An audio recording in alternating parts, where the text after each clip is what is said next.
नमस्कार दोस्तों, आज हम लोग दशम भाव के बारे में बात करेंगे। दशम स्थान। दशम भाव को कर्म भाव के नाम से भी जाना जाता है। धन कमाने के लिए किया गया कोई भी कार्य दशम भाव से ही देखा जाता है। इस भाव को देखने से आपके करियर का पता चलता है। ये भाव ये बताता है कि आप क्या कमाते हैं और कैसे कमाते हैं। दशम भाव कुंडली के केंद्र भावों में से एक केंद्र स्थान है।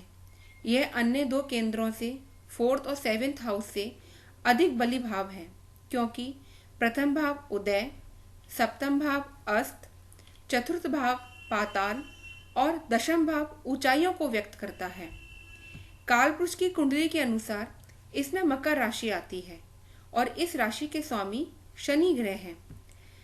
दशम भाव के कारक ग्रह सूर्य, बुध, गुरु व शनि हैं। तो आइए जानते हैं दशम भाव के अन्य गुण धर्मों को। कर्म स्थान।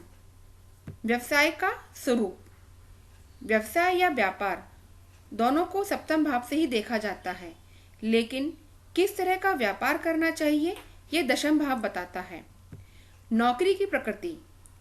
इसी तरह से नौकरी के लिए भी छठा घर देखा जाता है, लेकिन व्यक्ति को किस फील्ड में नौकरी करनी चाहिए ये भाव महत्वपूर्ण है।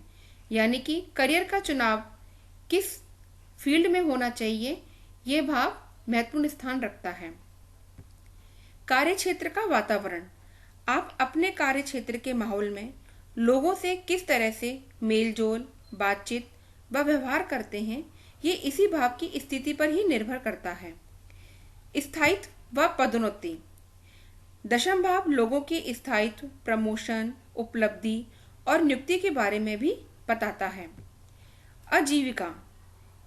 दशम भाव व्यक्ति के कर्मों से जुड़ा स्थान है, अतः व्यक्ति की आजीविका से इसका प्रत्यक्ष संबंध है। सामाजिक स्थिति। सफलता व असफलता। कार्य क्षेत्र से संबंधित उतार चढ़ाव और सफलता व असफलता का निरीक्षण भी इसी भाव से ही किया जाता है। सफलता प्राप्ति के लक्ष्य को पाने के लिए व्यक्ति की चाह भी इसी घर से ही देखी जाती है।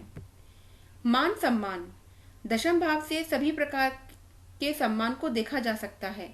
व्यक्ति अपने काम में कितना कुशल व निपुण होगा और किस प्रकार उसे जीवन में सफलता के साथ साथ मान सम्मान की प्राप्ति होगी, ये दशम भाव की गणना से ही संभव है। उन्नति। यह भाव ऊंचाइयों को दर्शाता है, इसलिए जीवन में मनुष्य की उन्नति का विचार भी इसी भाव से ही किया जाता है। नैतिकता। यह भाव व्यक्ति की नैतिक जिम्मेदारी तथा उसकी सांसारिक गतिविधियों से संबंधित विषयों पर भी प्रकाश डालता है। सत्ता पक्ष। दशम भाव सत्ता पक्ष का भी कहा जाता है। जैसे राजनीति, इस भाव के द्वारा ही कोई व्यक्ति राजनीति में अपने स्थान को बेहतर ढंग से बना सकता है। देश की राजनीति का आपके जीवन पर प्रभाव और राजनीतिक व्यवस्था का आंकलन दोनों ही इसी भाव से ही देखे जाते हैं। सरकार। इस भाव से ही राष्ट्रपति, प्रधानमंत्री, न्यायाधीश, मंत्रालय, राजा, सरकार का प्रतिनिधित्व करने वाले हर एक व्यक्ति का विचार इसी भाव से ही किया जाता है। राजयोग। दशम भाव का संबंध राज्य व राज्य सत्ता से भी है। यदि दशम भाव दशमेश बली हो और शुभ ग्रहों की युति हो तो व्यक्ति को सम्मानित, राजपत्रित, सरकारी उपाधि और उच्च पद पर आसीन होने की संभावना रहती है। अधिकार। जातक को मिलने वाले अधिकार की जानकारी भी इसी भाव से ही मिलती है। यह भाव ईश्वर या सरकार द्वारा बनाए गए अधिकारों व नियमों का बोध कराता है। अधिकारों को प्रयोग करने की प्रवृत्ति भी दशम भाव से ही देखी जाती है। राष्ट्रीय पक्ष। अन्य देशों के बीच राष्ट्रीय व्यापार, राष्ट्र की प्रतिष्ठा और राष्ट्रीय स्थिति सबका बोध ही यही भाव कराता है। शारीरिक अंग। घुटना। शरीर के इस हिस्से में किसी भी प्रकार का पेन हो वो इसी भाव से ही देखा जाता है। अन्य गुण। पिता की आर्थिक स्थिति। नवम भाव पिता का माना गया है। दशम भाव नवम भाव से दूसरा होने के कारण ये पिता की आर्थिक स्थिति को दर्शाता है। संतान की बीमारी पंचम भाव से छठा होने के कारण संतान की बीमारी से भी प्रत्यक्ष संबंध रखता है।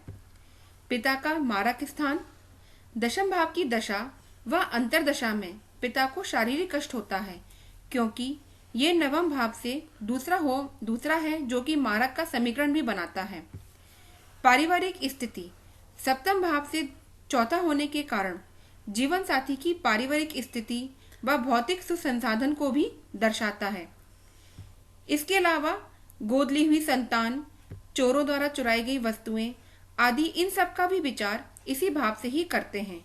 तो दोस्तों, ये थे दशम भाव के गुणधर्म। यदि आपको मेरी वीडियो पसंद आई हो तो लाइक करें और चैनल को सब्सक्राइब करें। धन्यवाद।